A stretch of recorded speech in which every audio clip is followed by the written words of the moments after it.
ለኔ ሆነልኝ ያው ኩላሊቱ ፌል ሆኖ ነበር ያው የግራ ማለት ነው ይሆነልኝ ግን አሁን ያው ዲኛሉ እዚህ ውድ ቀን ነው የመጣሁት ስጸልይ በቃ ምንም አይሰማኝም ያው ደስታ ነው የሚሰማኝ ምንም ያው ጤና ነኝ ሆስፒታል ስትሄጂ ምን አሉ መጀመሪያ በቃ ይሄ ፌል ሆኖ አሉ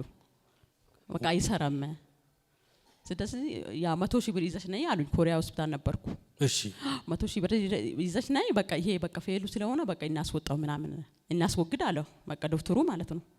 በቃ እኔ በቃ ወደዚህ ያው ቸርች ያው ሰፈሬም እዚህ ስለሆነ ኦሮቤል የሚባል ቸርች አለ ሂጂ ወደዚህ ተከታተይ ምናምን አሉኝ ጎረቤቴ ማለት ነው ወደዚህ መጣው ውድ ቀን በቃ ተፈወስኩ ምንም አይሰማኝም አሁን ደስታ ነው የሚሰማኝ ጎኗን ወጥረ ያስካት ሂድ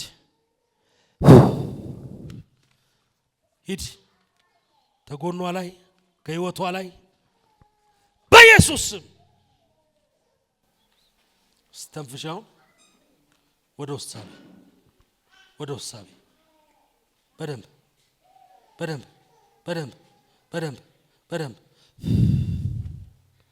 ነፃ ወጥተሻል አሁን ቼክ አድርጊው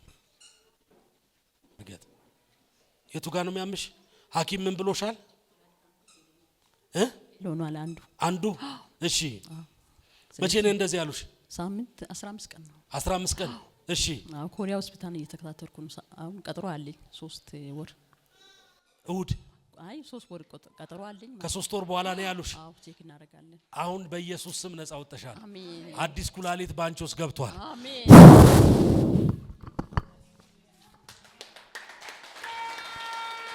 ከተጸልየልሽ በኋላ ህመሙ አለ የለም ከውዱ ቀጥሎ በቃ የለም ትላንቱም ደስተኛ ነኝ ዛሬም ደስተኛ ነኝ ምንም ነገር የለም በጎንሽ በመናም ስተኝ ድሮ ያምሽ ነበር አዎ ያመኝ ነበር በቃ መተኛት አልችልም እሺ አዎ አልችልም በቃ ዶክተር ቤት ተቀጥሮ ነው ሳምንት ሙሉ እየታከምኩ ነበር ቤት ማለት ነው በቃ ኪም ቤት በቃ መኪናው መውጣት ራሱ አልችልም በቃ ቤተሰብ ተሸክሞ ነው የሚያስገባኝ በቃ ሽንት ቤትም መሄድ አልችልም ነበርኩ አሁን እግዚአብሔር ይመስገን ቆሜም እየሄድኩ ነው እየተናገርኩ ነው ምግብም እየበላው ነው ምግብ ደግሞ ሲበላ በቃ ያስመልሰኛል እሺ ውሃ ስለቆጠረ በቃ ያስመልሰኛል ነበር አሁን እግዚአብሔር ይመስገን ድኛለሁ ለእግዚአብሔር ክብር ስጡ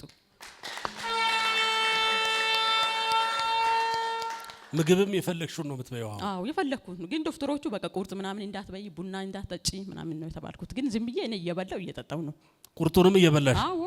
እሰይ ጌታ ይባረክ አሜን ከማን ጋር ነው የምትኖሪው አይ ከቤተሰብ ጋር ነው ፋሚሊ አሉ አሁን አብረው የመጣለ ከቤተሰብ ባለፈ የነበረ ራሱ እዚህ ያክስቴ ልጆች ነው እነ ሚረቶ ምናምን አልነበረም ከባለቤቱ ጋር ቀዩ ልጅ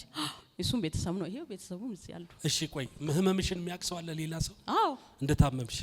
ማን አሉ እስቲ ነይ ማን ነው ስምሽ አንቺ ክብነሽ እሺ ክብነሽ እንዴት ነበር የሚያረጋት የነበረው በጣም ከባድ ነበር በጊዜው እሺ በጣም ከብዶን ነበር ያልወሰድነው ቦታ የለም ሃሌሉያ ሐኪም ቤት ስንሄድ ነው ኮሪያ የጻፉት ኮሪያ ጽፎ ኮሪያ ደግሞ ቀብድ ብቻ ነው 100 ሺህ ብር አስይዞ ያሉት ሌላ ተጨምራላችሁ ቀብድ በቀኝ እንትን ይላል የቀኙም ቁስል ስላለው ፌል ስለሚሆን አንድ ላይ እንትን ከማለት ቀድመን የግራውን እናወጣለን እንጂ ያኛውም ላይ ችግር አለ ኢንፌክሽን አለ ምናምን አሉ ከዛ በኋላ በጣም እንዲያውን መራመድ አችልም ነበር ለ4 ለ5 ሆነን ነው ከቤት ምናወጣው ሽንት ቤት ተሸክመን ቤት ምግብ ምንም አትበላ ውሃ ስትጠጣ ያስመልሳታል ምግብ ስትበላ ምንም እንትን ምላት ነገር የለም ከዛ በጣም ከባድ በጣም እኛ በቃ ተስፋ ቆርጠን ነበር እኔ አልኳት አይ ነይና እዚህ እኔ የሚገባው ቸርች አለ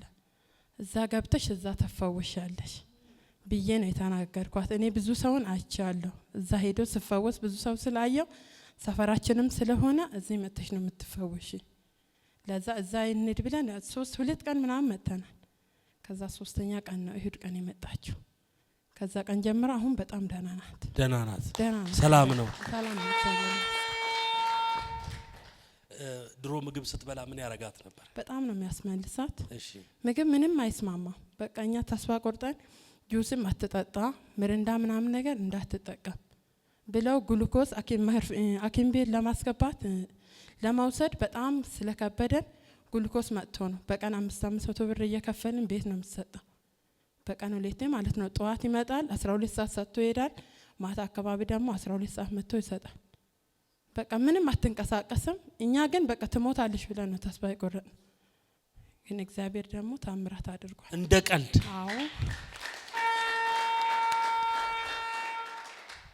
ኢየሱስ ጌታ ነው። አሜን። በዚህ በየቤቱ የሚያዩ አሉ፣ ሆስፒታል ላይ የተኙ አሉ። ለማሳጠብ ለማስተከል በጣም ብዙ ብር ነው ዘመናቸው ሙሉ የሰበሰቡትን ንብረት ጥሪታቸውን እየሸጡ ነው እንዲህ አይነት ነገር ውስጥ የገቡትና አንቺ ምን የምትይው ነገር አለ? በየቤቱ በተለያየ ነገር ብዙ አይነት ነገር ስላለ ማለት ለኔ የደረሰ ለሁሉም ይድረስ። አዎ ተባረክ አንተም። አሜን አሜን። አዲስ ኩላሊት ተሰጥቶሻል። ይፈውስ የጸና ይሁን፣ ደህንነቷ ይጽና በኢየሱስ ስም። አሁንም ለዘላለም ሁለቱም ኩላሊት እግዚአብሔር ሆይ ወደ ጌታ እስክትሄድ አንተ ወይ እስክትመጣ ድረስ ፈጽሞ ትጠበቅ። ነፃ ወጥተሽ ፈውስሽ ጸንቶ በኢየሱስ ስም አሜን። ጌታ ይባረክ።